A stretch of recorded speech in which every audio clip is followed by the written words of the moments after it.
Suns lose to the Cavs 92-118 in a loss that Suns fans were expecting. I'll be honest, we did expect it, but in the manner that we lost, it's not the way that you really want to be losing games. Obviously, the Cavs with the best record in the NBA last time I checked, and it was always going to be a tough game. So I'm not really going to overreact on this game, but there are problems with the players, with the lineups, with Bud that we do have to address in this game. But first of all, just talking about from quarter to quarter, the first quarter we actually started quite well, 27-27. We were shooting, I think, 45% from the field.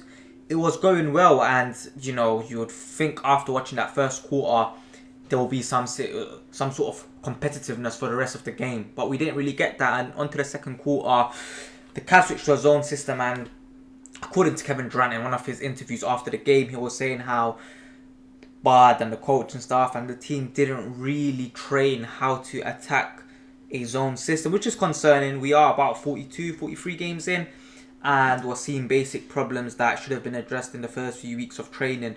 So it is a problem. But onto the game as well, just like the second quarter is where they really took the lead. The second and third quarter, they just blew us out. They were getting open looks. They were dominating us on the boards, on the offensive boards. Defensively, they were strong. They were hitting their shots. And that's the problem with the Suns. Like, first of all, the lineup was an issue as well. I don't get why Bud consists with the 3-guard lineup. He was playing at one point Tyus, Booker and Allen, all three notoriously not good defenders.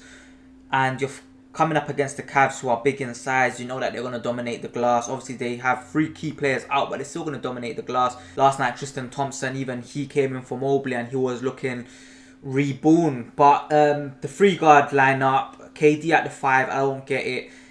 It's not been working the entire season. Why try it now against the best team in the NBA, which you can argue? So I don't get why he persisted with that. Nick Richards, he did have a tough time today, but it's his second game. He's still learning plays. He's still learning the book, and he's coming up against, again, a very, very tough team. So I'm not really going to overreact on him, but it is concerning that even when you're just looking at offensive boards, we had 1, they had 15. We are a small team, and before the trade deadline, we have to make trades for some size, some good defenders, players that can come off the bench and hit their shots, because currently the team has Tyus, who can't defend, Booker, who's not a good defender, Grayson Allen, who's not a good defender, and Bradley Beal, where he just looks like he can't be asked. And we'll get to the Bradley Beal situation later on, but let's just talk about Tyus, Allen and Booker first of all. We are already a small team. We need good defenders anyways, and when you're playing them 3 at the same time, it's hard. It's hard, especially against a good team. It's very hard to make sure that you keep the lead, you defend well, and the Cavs have players that can hit shots, man. Whether it's inside the paint, whether it's on the perimeter, whether they're driving, whether it's in the corner, the Cavs have players that can hit their shots, and all 3 players can't fight around screens, which is concerning. And that's why a lot of Suns fans, they like Tyus, and I like Tyus as well. I feel like he's been very good for us, but if we're being honest, we have to trade Tyus for picks. He is a player that, if he's not scoring, he don't really provide anything to the team. Currently, you see Booker is bringing the ball up the floor. When he's the one that's bringing the ball up the floor, do we really need Tyus on the court? No, not really. Booker is a good enough playmaker. You can argue he's even better than Tyus. He's a better scorer than Tyus. Did we really need Tyus Jones? I don't think we needed Tyus Jones, and I feel like a problem that happened was that we guaranteed him a starting spot, and now we're in a bit of a pickle. So I would trade him for picks, and then hopefully we could use them picks for, another trade before the trade deadline, because it's concerning how bad we are, how defensively bad we are. It's concerning.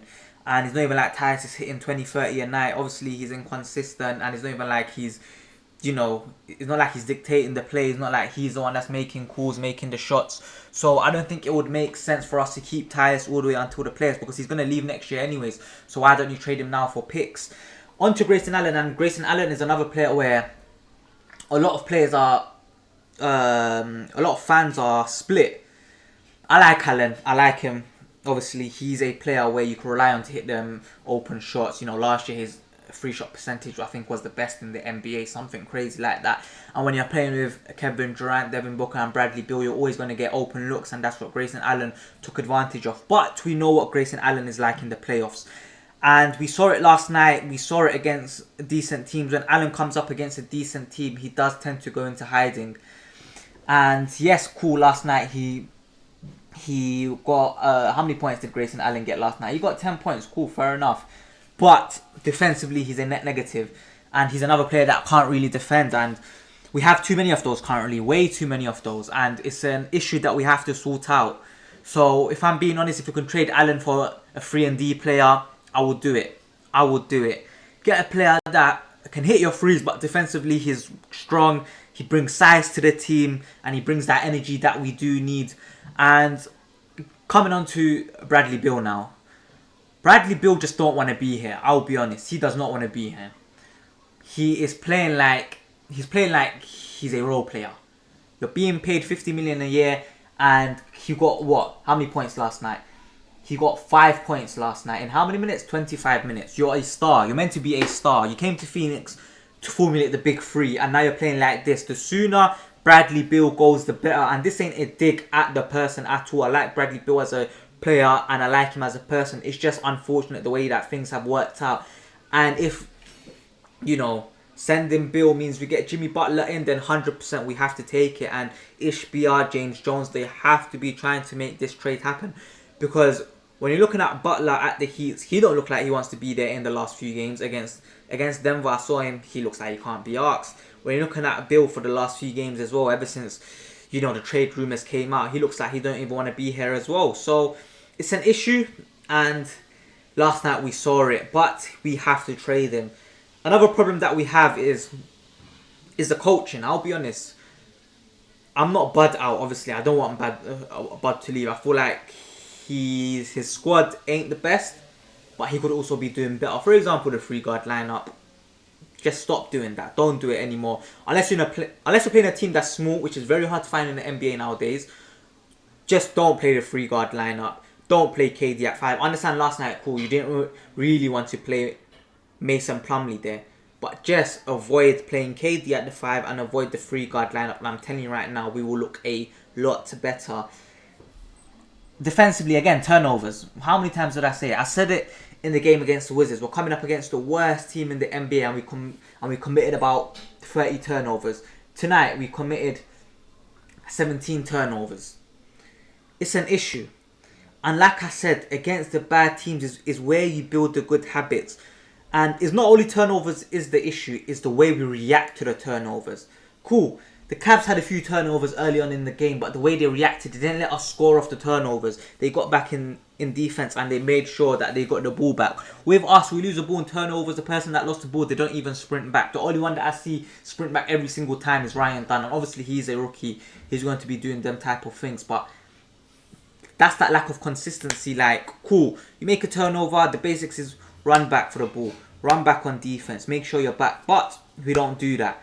And turnovers and our defense, rebounding, is the same old story. It is the same old story.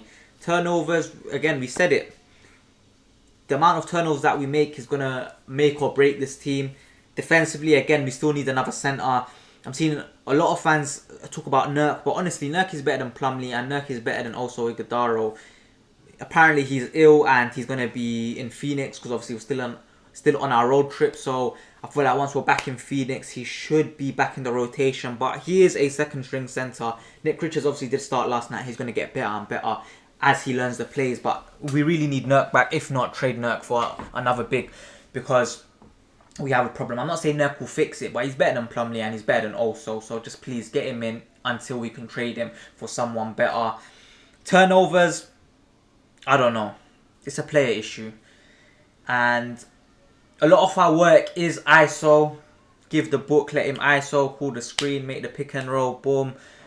But when you do that, you're at risk of turning the ball over. And I feel like when the Suns can play basketball, when they move the ball quick, when they shoot in threes. Because last night, when you compare the amount of threes that the Cavs made 46 threes. We only made 26.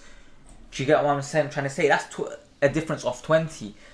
When you can make threes, when you could create chances for threes, that's when the Suns look the best. And that's how they looked at the beginning of the season. When we were 8-1, we were moving the ball.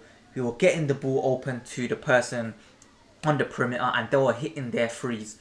It seems like we stopped that for some reason, and I don't know why we stopped it, but we just did. And you know, the Suns can play not nice basketball when they want to, but we're just not seeing it, and it is an issue. The constant ISO pick and roll. It's just you can rely on that when you have KD and Booker.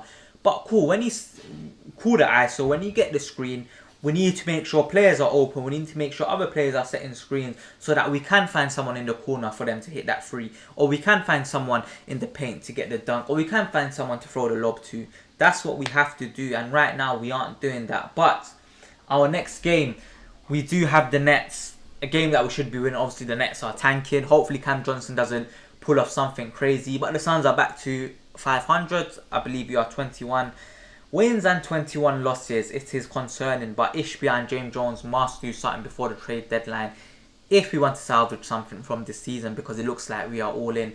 But anyways, I've been Najib Talks Suns. I hope you guys did enjoy this video. Make sure to like, comment, share, subscribe, all that good stuff, and I'm out. Peace.